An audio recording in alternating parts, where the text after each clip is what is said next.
The recent visit to Kenya by Ugandan dictator Yoweri Museveni has left a lot of tongues wagging. Kenyans believe that Museveni came to Kenya just to take and give nothing in return. In other words, Kenyans gained very little from the negotiations carried out between President Museveni and President Uhuru Kenyatta of Kenya. Many have even blamed the Kenyan president for very poor negotiation skills. So let us take a deeper look at this, and you'll very quickly realize things are not what they seem. And let us start by deeply analyzing President Museveni's current very precarious situation. In fact, the long and short of it is that currently Museveni is in serious trouble. Okay, and I'm going to explain in a minute why. Now, those who were around in the early 90s will remember that we had a very curious situation in East Africa, because the West, Western countries, including the US, Britain, and so on, were very much against the dictatorial regime of Daniel Moi. At the time, there were also very serious human rights violations going on in Uganda. Now, a keen observer at the time might have told you it was because Uganda was just settling in after decades of instability. Now, the pressure from Western countries, including freezing of aid, finally forced Moi to change his ways and reintroduce multi-party politics in 1991. Now, it is interesting that even in recent years, Museveni has still received very strong backing from Western countries, in spite of the very serious human rights issues, because the man is really a dictator who rules with an iron hand. Still, what was done to Moi in the 90s was not done to Museveni, has never been done to Museveni. Why? Why has Museveni remained Washington's blue-eyed boy? Well, the answer is very simple. The answer is in the Democratic Republic of Congo. Since shortly after he came into power, Museveni has remained Washington's point man, as far as the Congo is concerned.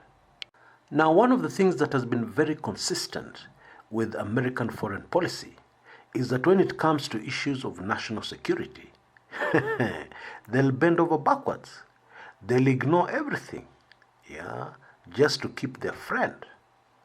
A good, more recent example is Saudi Arabia, and what's happening in that country, and the way Washington is so reluctant, to do what they should do, to stop, to discourage the gross human rights violations going on in Saudi Arabia.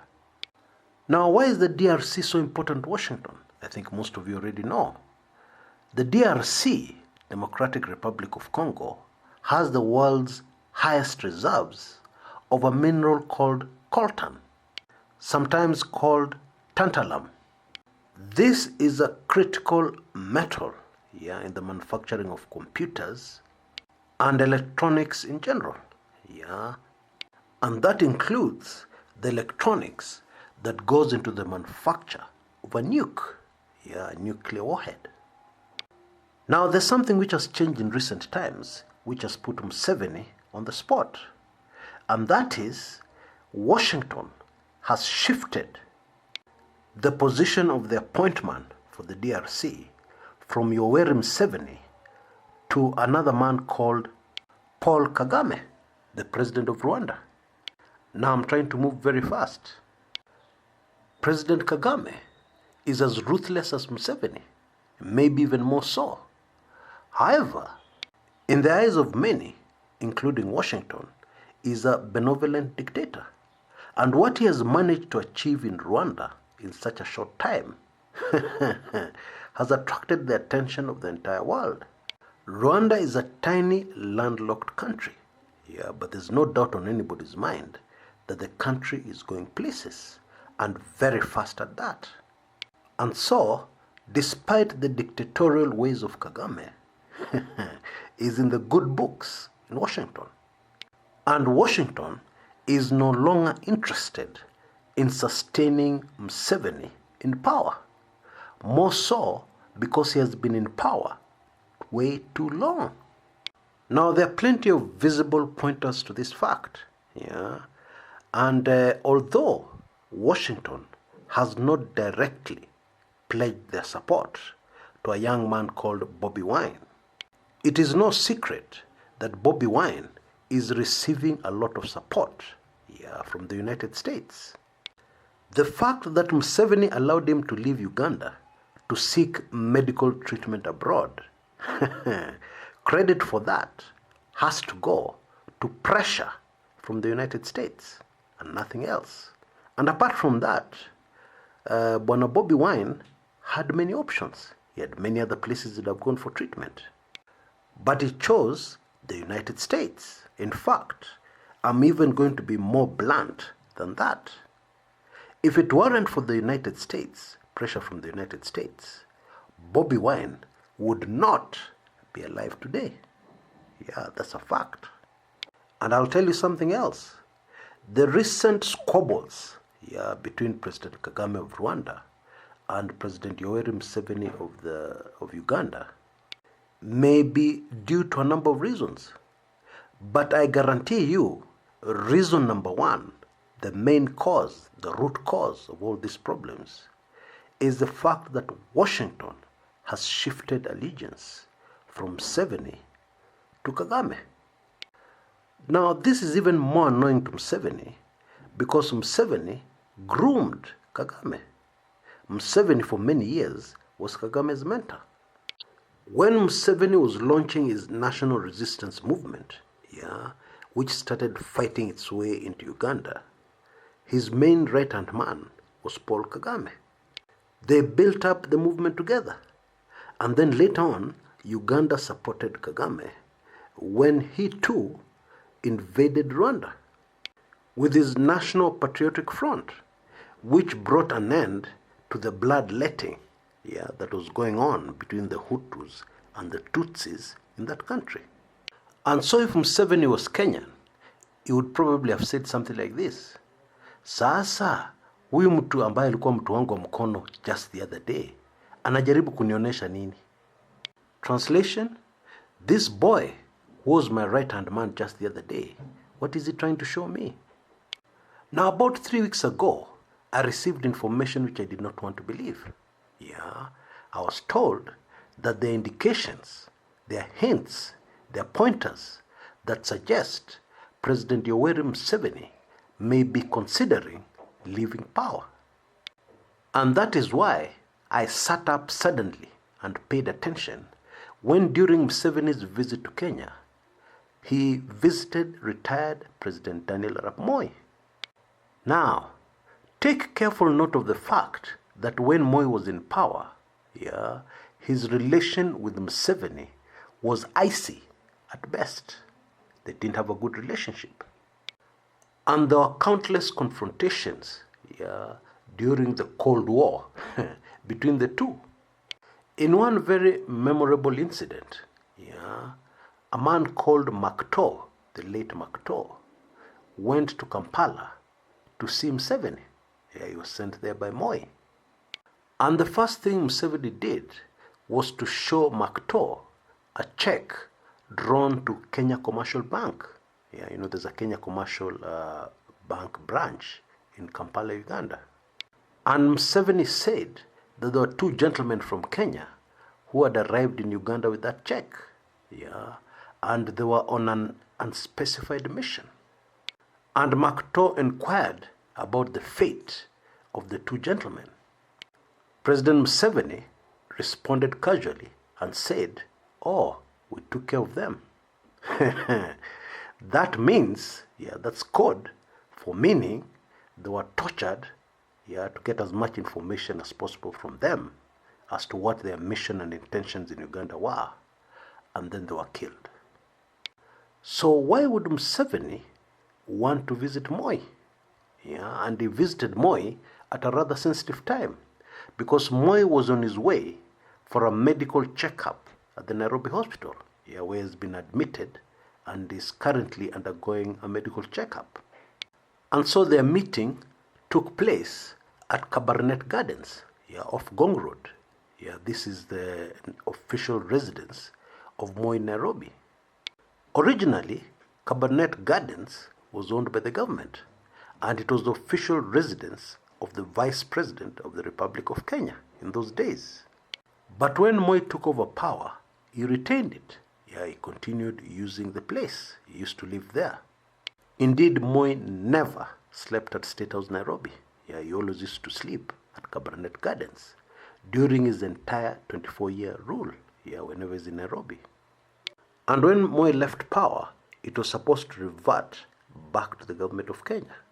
However, President Kibaki gifted it to President Moi. And that's why the government had to undergo the extra expense of building a brand new official residence for the deputy president, now the deputy president, in Karen, Nairobi. Anyway, the discussions went on for a long time in Kabarnet Gardens before Museveni left, and then Moi also left for Nairobi Hospital. And it is interesting that later Museveni tweeted that he had visited Moi at Nairobi Hospital. This is not entirely accurate. In fact, you can see on your screens right now the photograph of Museveni meeting Moi, and Senator Gideon Moi was also present at Kabarnet Gardens.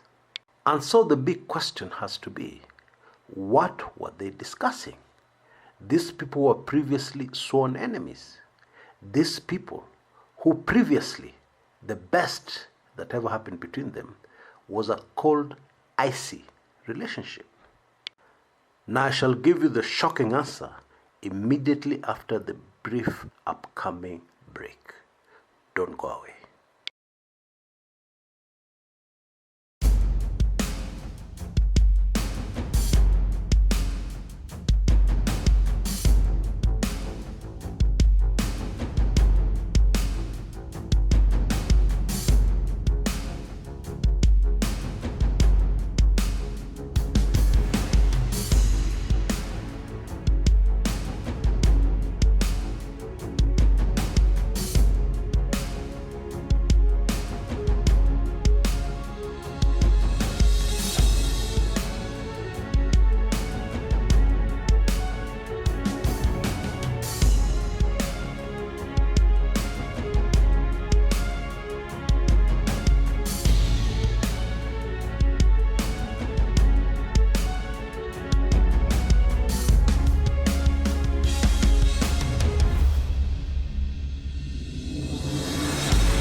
Welcome to part 2. Now, a courtesy visit ordinarily will take just a few minutes. Exchange pleasantries, catch up on one or two things, and then you leave. However, Museveni met Moi for more than 2 hours. And so, what they were discussing must have been serious business. And I strongly believe, or rather I have reason to believe, that what they were discussing had a lot to do with President Museveni's current, precarious situation, which Moi himself also faced in the 90s and managed to survive. And so, it is highly likely, they're discussing one of two things, or both things. Number one, how to survive in power, when powerful Western allies have deserted you. Powerful allies, who are capable of doing many bad things to you, including sponsoring unrest and opposition in your country, which is precisely what Moi went through in the 90s, early 90s. Number two, tips on how to organize the perfect exit strategy to leave power after many years at the helm. and still stay out of jail and stay out of prosecution. Moi's mind is still very sharp. Yes, he's an old man, but I'm told he doesn't miss a beat. And his memory, is unbelievable. Because many others at his age lose it. They start forgetting things. You can't have a discussion with them, but not Moi. If you ask me, Museveni's options are very limited. And the longer he continues staying on in power, the more limited his options become. My gut feeling is that reality has finally dawned on Museveni. And it is highly likely, that we're going to have a new president in Uganda very soon. Let me just leave it at that. Now let's move on, to Museveni's other mission, indeed his main mission, in Kenya, during his recent visit. Now take careful note of the fact that visits by Ugandan presidents to Kenya usually take place in Nairobi. And when it's not Nairobi, it will be the border, at Busia. But oddly enough, this particular state visit started from the farthest corner of Kenya, from Uganda. It started in Mombasa. President Yoweri Museveni landed in Mombasa. Now I think the main reason for this was so that the Ugandan president would travel on the SGR back to Nairobi, which is what he did. And on the surface of things, it seems the Ugandan president got a lot of goodies for Uganda, and left his hosts empty-handed. That's what it looks like on the surface. However, nothing could be further from the truth. Picture this. You're a country, and you want something which is very important and very vital for you from somebody. It is you who is in desperate need, and not your neighbor, or the person you want to negotiate with. So the way the negotiations start is that you tell your neighbor, I want this. It's very important to me. So, what do you want in return? So your neighbor gives a long list. And the negotiation will center on that long list. Because what you'll try to do in your negotiations is to reduce the size of that list, which is precisely what happened during the recent visit by Yoweri Museveni to Kenya. And so the question must be, what is this that Kenya wants so desperately from Uganda? The answer is in 3 controversial letters. SGR. President Uhuru Kenyatta is serving his last term, and therefore he has to occupy himself with his legacy. Now, one of the things that he has to sort out and make sure he sorts out before he leaves power is SGR. For the SGR to be viable, it must go up to Uganda. Now, so far, Uganda has been very reluctant, to get involved in the SGR, because of the expense required, the capital expenditure that they would need to put in. And even if they were to take a loan, loans have to be repaid. And in any case, Uganda has another option, because Tanzania are also going to build an SGR. And although nothing has been put in writing, at least not yet, it would make sense to Uganda to have an alternate route, to the port, to the coast. Because in 2007, when there were serious problems in Kenya, Uganda suffered a lot. The Ugandan economy was hit, was affected.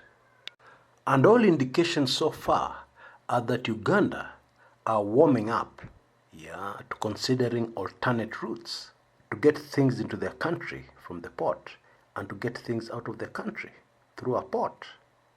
The strongest evidence of this is the fact that Ugandan oil, yes, Uganda struck oil, Ugandan oil will be transported through pipelines that go through Tanzania, through Tanga, the port of Tanga in Tanzania.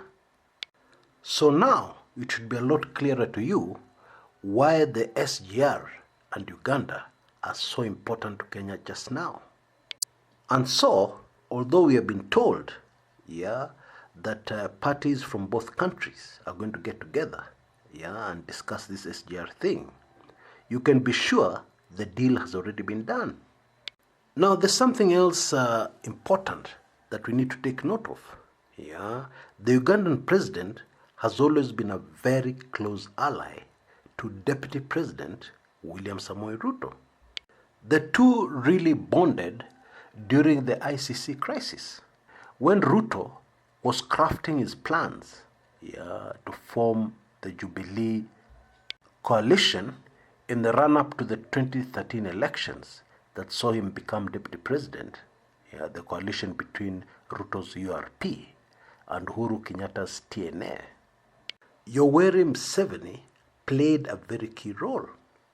He is the one who was sending out feelers to Washington, and it was a go-between between DP Ruto and the powers that be in Washington, D.C. Without Museveni, the Jubilee government would never have come to power in 2013. He played a very, very critical role. And always, the discussions were not between Museveni and Uhuru. Never. The discussions, all of them, were between William Ruto and Yoweri Kaguta Museveni directly. And so, the two have always been very tight. However, politics is brutal, and in this particular case, during the recent visit by Museveni, the deputy president was very low profile, and he was nowhere near the main critical discussions and negotiations with Yoweri Museveni. And in any case, going forward, Museveni has got many other pressing issues, and Ruto is not very important or very relevant to him right now. And it is nothing personal. That's just life. That's just politics. Until next time, this is Chris Kumekucha.